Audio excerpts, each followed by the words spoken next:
Hello pilots and welcome to Season 4 of Flight Academy, brought to you by Out of Art Gaming. As always, my name is Phil. Full format rules and lists are in the description below, and you can see all the lists in the video linked at the top right hand corner of the screen now. But this is Game 40, the final, the last game of Season 4, and joining me for this we have... James.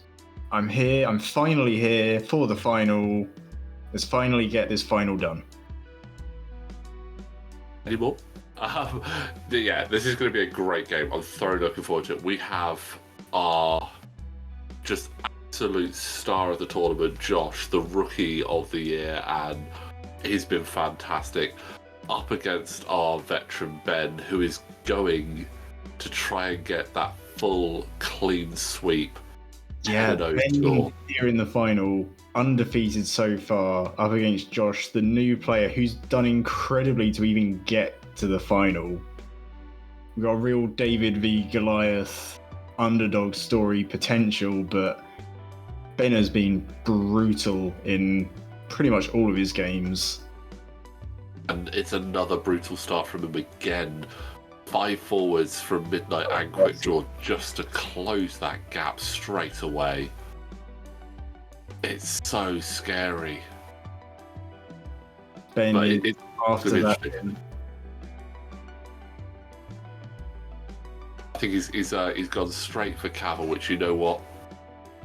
It's the tactic I did against Josh. I think Kavil is the scary piece in this. So it's definitely worth going for him as quickly as possible. Yeah, with Kavil off the board, Jostero's chance of getting his ability to trigger diminishes because the custom mines aren't there. Ben could potentially fly over a rock on purpose with Quick Draw to lose a shield and take a shot. It's happened before, but yeah, it feels unnecessarily risky for Ben. Yeah, it does feel like overly risky and not potentially worth it. Looks like not a great roll from Ben though. No, very much a trail mix on there. Blank, focus, and hit. Trying to debate whether he's going to spend that target lock on Kavil, knowing that he's only going to have 2 evades. We've seen in the past that he tends to want those results. So, no, I think he is leaving it to 1. Save it for another time. He is leaving it. Yeah, and Kavil is okay with that. But follow straight up with Midnight going for it. But Midnight Quick Draw will spend her target lock because she's just like, you know what, why not?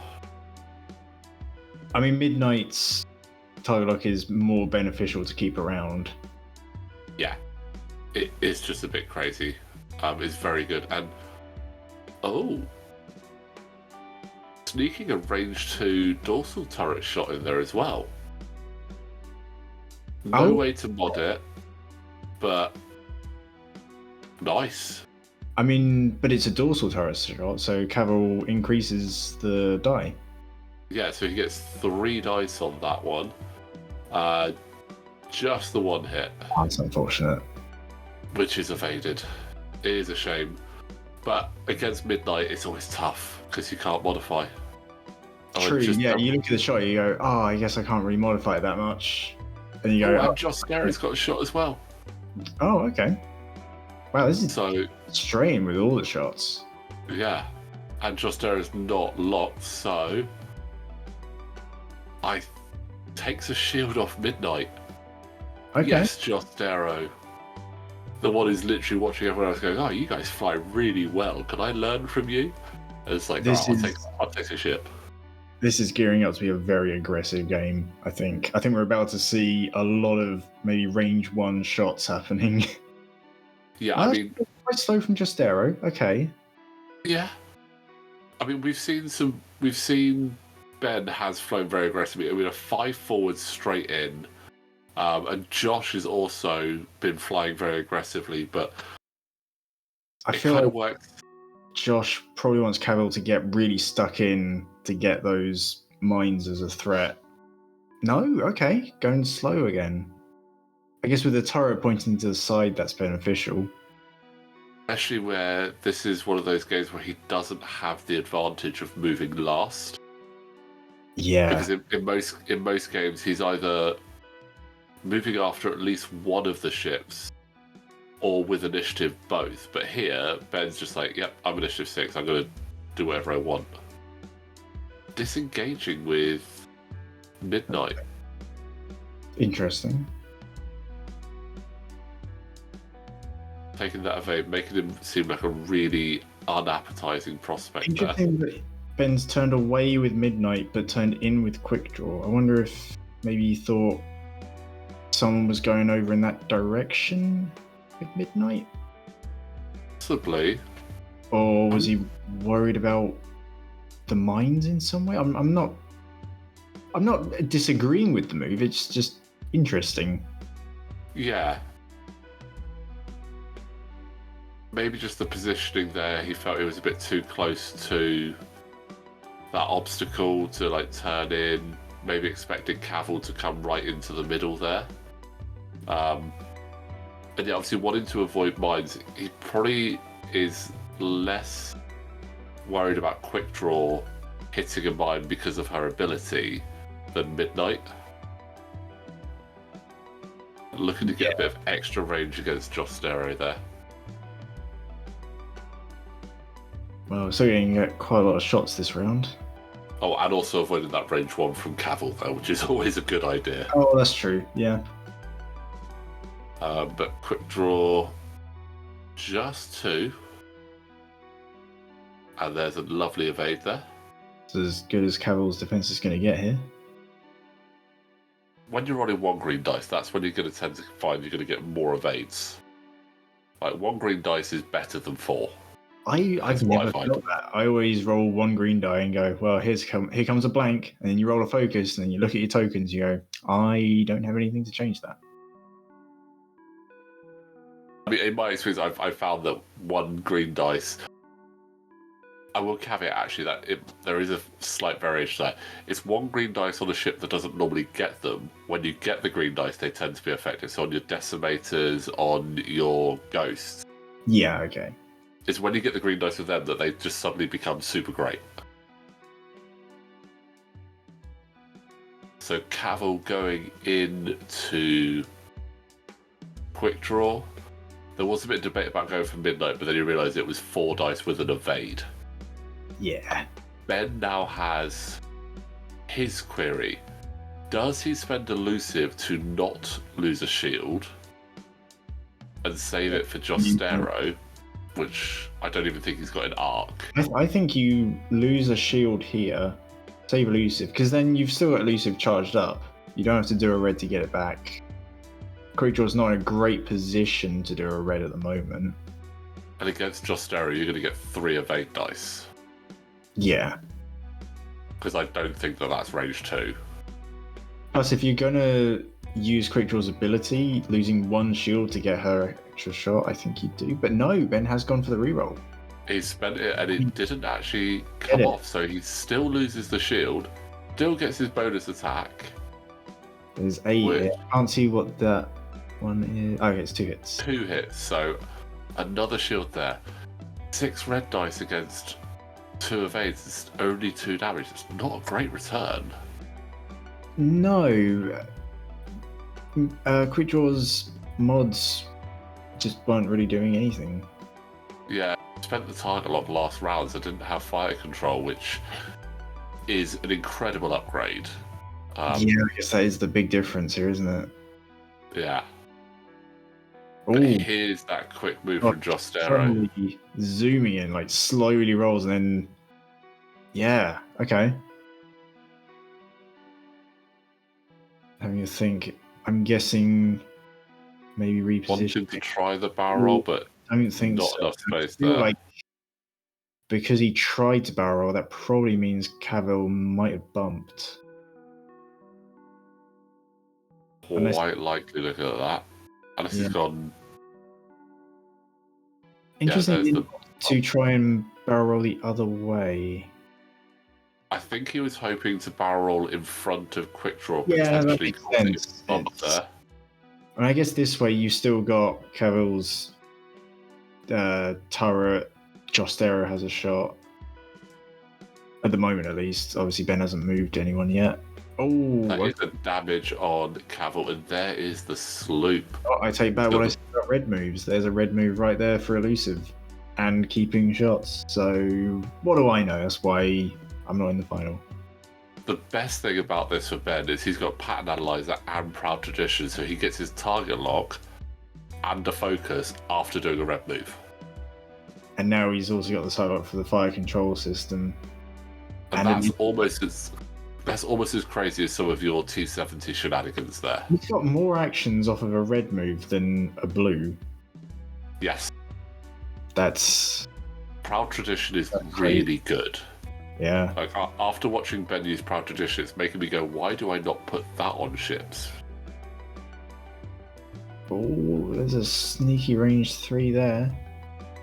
Ben still focusing on Kavil. I think that's on Jostero, though, because it doesn't have the arc on Kavil. I thought he was measuring to Kavil there. We'll see how many green dice get rolled. Oh, no, it is the Kavil. Yeah. Oh. Yeah. From this angle, that arc didn't look on. Oh, it's a Magpulse Warhead as well, so... Oh. And that crit is a direct hit. Oh. And there is a jam and deplete. Oh, deplete shot through a debris cloud onto quick draw is not going to do a lot, I think. I mean, it's a good job he gets that extra dice because it's the dorsal turret, but still gets it and loses it. Quick draw. Range 2. Range 2 through the obstacle. Getting into Kavil. That seems to be Ben's plan, and I don't blame him for it. Yeah. It's a better roll than before. He's not even having to use fire control on it. Oh, that's 2 more going through. That's Kavil down to 1. For the amount of damage Kavil tanked earlier, it's starting to wear off now. Yeah. And he's now got to think, does he try that shot into quick draw and potentially... I think, given the initiative, you kind of have to just do that shot into him. No, he's electing not to shoot Kavil. Really? Kind of think he probably... I mean, I guess... I think Dead Man Switch. Oh, that's a good... Yeah. That'll be the reason he's not doing it. You get the Dead Man Switch damage off when you die. That's... Not that he, rather than just taking it on Jostero. Yeah. No, that makes more sense. So, actually, yeah. Always remember your upgrades. And your opponent's upgrades. Oh. And if you come up against Proud Tradition, ask to read it, because there is a condition where you turn it to False Tradition and make their focuses red. So, it's... I don't know off the top of my head, I have to read it every time. I expect you to know what every single card does. I'm sure if you go, what does that card do again? Your opponent will either tell you or just hand you the card to read. Yeah. And if they don't, they're just being a mean player, called a judge over or something. I don't know. I mean, fortunately, I would like to say that most players I've experienced have no qualms with going, yeah, absolutely, here's what it does. But I mean, just having a quick look. I mean, with upgrades, there's over 400 upgrades in the game, so I think just some of them you're gonna know. Still be too close to Kavil to avoid the Dead Man Switch. Yeah, but if it hits quick draw, then it's probably okay. In fact, if it hits quick draw, it's amazing because then it would trigger Jostero's ability. We would have a bonus shot off. But it could potentially also trigger Quick Draw's ability. Yeah, but we'd have a bonus shot off. But Quick Draw has higher initiative, so Quick Draw's shot happens first. Yeah. There still be simultaneous fire? Because they're doing bonus shots, but in separate initiatives.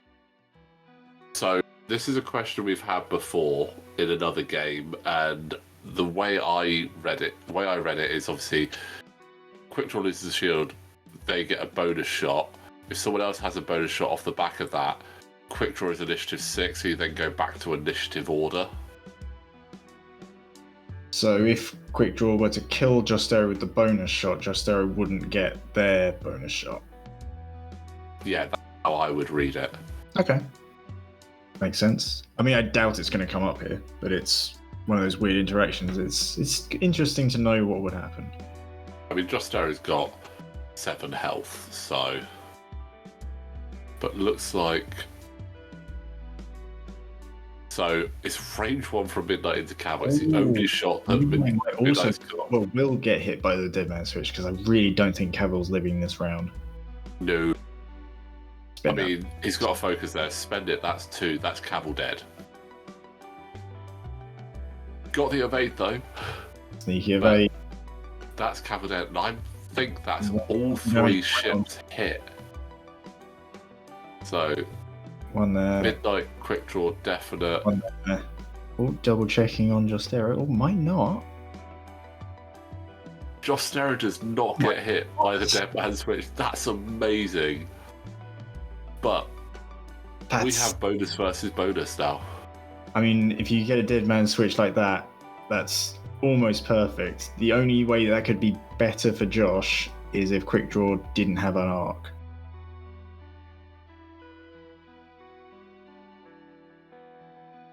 This is the point where they're actually asking who goes in what order. The question I just had. But I've had it in other games as well. So Quick Draw is going to take her bonus shot. That's decent. Which is decent. No fire control, no lock on Jostero. Just the one, so that is the shield that he saved from Dead Man Switch. So then Jostero gets his bonus shot, which is 2. Oh, going to have to spend the elusive. And that's 2 more shields down. So that's no a perfect bonus. And now Jostero gets his normal shot. Should be Quick Draw taking her normal shot first. So many bonus shots. Yeah, because Quick Draw hasn't actually shot yet. And it looks like we've forgotten Quick Draw. Oh, okay. Well, with all the stuff going on, it's easy to... Ooh. Yeah, and that's actually Quick Draw down to 1 health. Okay. With a structural damage. Oh. Brutal. I mean, yeah, I believe Quick Draw's shot got missed there in the utter carnage and joy of bonus shots all around for everyone. See if that has an impact. I mean, potentially, Jostero would be on 3 less health at the best, but I think on average he might have taken 1 or 2. I mean, there was no mods to change it there. We had the elusive, so we'll have to see. We could say that Quick Draw would be in that position.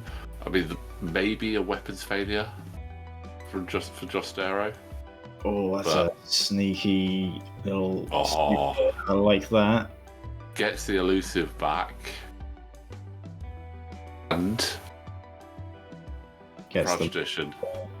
So good. So very, very good. If you are watching this and you don't play or are thinking about playing, I think Josh has done a very good job of showing that just jumping in is a great way to even start, even just jumping in at a tournament. Just give it a go. The other players will explain stuff, I'm sure. Yeah, I mean, we were so helped. Like with Josh, he was asking questions, and we were just like, "Yeah, this is what you need to know." We didn't care that he hadn't ever played before. He just showed willingness. One of the other guys did say, "Oh, he joined in for Flight Academy as his first game. That seems a bit intense." I was like, "Actually, I think it's pretty good because they're quicker games. You don't have as many ships, so it's a really good jumping off point. Yeah. If you know someone that's starting, you have to learn the scenarios. Yeah, I guess so. It's got all the core mechanics in it. You're flying your ships, you're avoiding obstacles, you're rolling dice, and you've got upgrades." All right, Jostero has now turned around. I mean, it did well there. It took a couple of ships. Quick Draw on 1 health. Midnight on 3. Jostero just needs to tank enough hits to return fire. Yeah. if Josh can get quick draw down, that would be absolutely amazing for him. And actually, with quick draw on 1 health, Ben needs to think about the potential of that dead man switch. Yeah. I mean, okay, if it goes off midnight, it's far enough away, fine. But who would win in that situation? I would go with the attacking player, because the attacking player killed the ship, and then in response, but I would give a massive high five to Josh if he deadman switched the opposing ship off the board in the final action of the game. Well, it looks like we're coming up give anyone time. So yeah, I mean, if Josh can survive and get some half points, or get the rest of the points on quick draw, yeah, it's gonna be close. I mean, I know we asked this in an earlier video, but just in the comments, who do you think was going to win the whole thing? Who are you most surprised by? Like, so let us know who your favourite player was and who you thought was going to win, and how you think everyone did, and who did you change your mind to halfway through? Yeah. Oh, that's that's half points on Jostero, so I think that is now definitely a win for Ben. It is definitely a win to Ben, but that's still quick draw down. That is... Quick draw is down there. You know what? Been a valiant effort to stop Ben's undefeated run, but Ben had a top list for this, and he flew it aggressively but well. Yeah, he absolutely just... It was so well flown throughout the entire tournament. Even when he lost shit, he still just had the tools there to do it. It's a very strong list, and he is now banned from flying both those ships. But you know what? Well done to Josh, making it all the way to the final and making Ben work hard for that win. So fantastic from both players, and I just want to say a big well done to all of the players who were here for Flight Academy Season 4, even if they didn't make it to the top 4 cut. But James, thank you so much for joining us for the top 4. All the games I've commented on have been fantastic. The ones I've watched that I've not been invited on, I've been disappointed not to, because they've also been a lot of fun. There's so many good games, and if you haven't caught all of the games yet, guys, go back and watch them. There's some fantastic stuff in there, some absolute shenanigans. But I just want to end this by just saying, well done to Ben. He is our Season 4 champion. That's his 2nd crown. He is the one to beat, and Josh nearly did it. So well done to both these players. Well done to everyone that joined in. Thank you all so much for watching. Season 5. It's going to be a couple of months away, but we're going to start thinking about it. In the meantime, don't forget, like this video, subscribe to the channel, and we will see you next time.